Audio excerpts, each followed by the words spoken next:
Despite being the most popular Minecraft series beloved by millions, Unstable SMP has a lot of plot holes and inconsistencies that left many people baffled.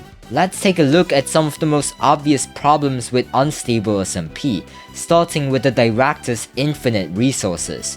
When Bat followed the director through his pole cannon and walked into a waiting obsidian room, they found an army of zombies wearing full netherite armor and carrying netherite weapons, used as combat obstacles just to slow the team down. Parrot's immediate reaction was to question where all that netherite came from, because the Invisible Mafia had already mined out nearly all of it across the server by that point, making it one of the rarest resources in the entire world. The episode raised that question out loud, and then just moved on. The story even acknowledged that the director's access to zombie spawn eggs and his control over True Original proved he had connections to people with resources and abilities nobody could explain. And that thread was never picked back up after Weefies died at the end of Paragon. Lack of netherite is a core rule of the server's economy, since Clownpius owns the nether dimension, but the director broke it visibly and obviously, and the show never told anyone how. Keep that in mind because the director's impossible resources aren't the only thing about his operation that the story just decided to leave blank. His ability to track Parrot's complete inventory in real time throughout the Paragon arc is one of the most impressive things any villain has ever done on the server. Knowing the exact items in Parrot's hotbar and how many hunger bars he had left at any given moment. The one thing he missed was the spyglass, which Parrot never stored anywhere trackable, and that single blind spot is what killed him, but the mechanism behind all of that surveillance was never explained anywhere. There is no vanilla method for remotely viewing another player's inventory, and no scene ever demonstrated or named the exploit being used. Weefies could just be insanely smart, but the chances of him tracking Parrot's inventory perfectly is a plot hole in itself. Next up, we have a plot hole that most people don't even realize exists. After the Mafia fell, Ashlag told Parrot directly that he didn't cause any of it, that a secret player called the director had been pulling strings behind the scenes the whole time. Which begs the question, when did they even meet? Did the director approach him while the Mafia was being built? This gap sits right at the intersection of the two biggest arcs in Season 1, and has never been addressed at all. The Mafia tomb has its own version of this problem. The tomb is established with a very clear rule. If anything is stolen from it, every former Mafia member's stasis activates at once and they all die in the void. That's the failsafe that makes it dangerous. But someone had to physically build it in the first place, moving resources, maces, and totems inside and installing stasis chambers for hundreds of thousands of farmer members. If the failsafe triggers when things are taken out, what happened during construction when things were being put in? The story presents the tomb as fully operational and already dangerous without ever explaining how it got that way. And even its guardian, Marlowe's abilities have never been confirmed to have any clear origin, but Marlowe actually has a secret ability nobody talks about. She has a special hypnotic ability to make any viewer watching this instantly subscribe. Please subscribe! I'm trying to hit 100k by the end of the year so I can get that beautiful plague. Anyways, the next plot hole is even crazier. Leerwook's survival during the True Original arc is one that almost nobody talks about, and it's genuinely hard to explain away. True Original trapped Leerwook, Parrot, Newfully, and Deroptru underground in the tunnel system with no way out. No pull escape, no usable exit. Leerwook was ready to stay behind and sacrifice himself so the others could get away. Newfully almost stayed with him, but Parrot and Deroptru convinced Newfully to leave. The three of them climbed to the surface and made it to the emergency location without Leerwook. His death message never appeared, he just shows up alive late in the story with no explanation of how he got out, on a server where True Original could break multiple blocks at once, seal exits, and slow down time. For a permanent banned server where death messages always appear when someone dies, a near death with no death message and no follow-up explanation is about as clear a gap as the story has ever produced. Minute Tax Betrayal is another plot hole that is genuinely disturbing. Ash Swag eventually reveals that Minotaur had been working for him the entire time, ordered to get close to Spoke and eventually take him out.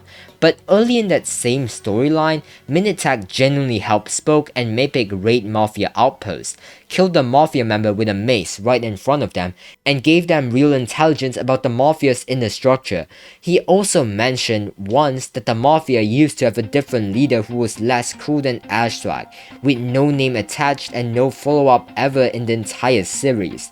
That detail is either a genuine drop thread, or the most patient, unresolved plot the show has ever written, sitting untouched across over 100 episodes. Shu Billy's history with Teal is a different kind of problem, less a missing detail and more an ideological contradiction that the story just never mentioned, ever. Shu Billy trained Teal for months in Elytra mace combat, and that training is confirmed and treated as important backstory, but Shu Billy's entire stated worldview is that only the strong deserve to survive, and he showed zero remorse after the Skymore massacre, which included wiping out Teal and Parrot's own civilization full of new players. Teal is defined by the opposite belief, that the server should be safe for everyone. The show confirms the training happened and confirms the ideological gap is real, but it never once explains how a man who despises everything Teal stands for chose to spend months investing in him anyway. The 317 maces found in the Farlands is one of the strangest unresolved mysteries in the whole series. A single mace defines entire character arcs across multiple seasons. Gambit, Lamadi's stolen mace, the Mafia's diamond trim requirement. Clownpierce destroyed every ominous trial vault on the server, making maces effectively non-renewable from that point forward, and 317 of them are sitting in a stash over 12 million blocks from spawn, with no documented owner, no origin and no stated purpose ever assigned to them. Someone put them there and the story has never said who. Yamato's piece development of the Quantum Entangled Totem exploit is a timeline problem that doesn't get enough attention. Yamato left Spoke specifically because he felt the exploits had gone too far, telling him flat out that he didn't want to be a part of playing God. He then used that time he spent away to develop one of the most dangerous combat exploits on the entire server, a totem teleport system that made every null hunter functionally unkillable in direct combat, and distributed it across an entire organization. The shift from exploits have gone too far, I'm leaving, to here's a totem teleport system for the whole army is never bridged anywhere in the story. Whatever happened between those 2 points simply isn't documented. Redunes is a plot hole that doesn't get called out nearly enough, given how significant he was in early seasons. He ran Capital City's entire economy, forced miners into deadly roulette games, and had a direct transactional relationship with the Invisible Mafia as one of the most consequential antagonists in Season 1. After wemmbu destroyed part of the city to get information about flamefrags and security was increased, Redunes simply disappeared and hasn't appeared since. No resolution happened while Capital City got renamed, rebuilt, and handed to Faimada without any acknowledgement of what happened to the man who used to run the whole thing. The invisible player who stole eggchan's Book of Coordinates ran the auction that sold him to Arachnid, and resurfaced during the mace recovery arc at Elysium is actually confirmed to have a real name. During the confrontation over eggchan, wemmbu tricked him into landing on Dripstone, popped his totem, and the name was revealed on screen. So the real plot hole here isn't that he's unidentified, it's that despite being unmasked on screen and reappearing across 2 separate major arcs, his motivation beyond the book is valuable was never explored, and the story never treated the identity reveal as significant at all. A named character who reshaped an entire arc got less follow-up than minor characters who showed up for a single episode.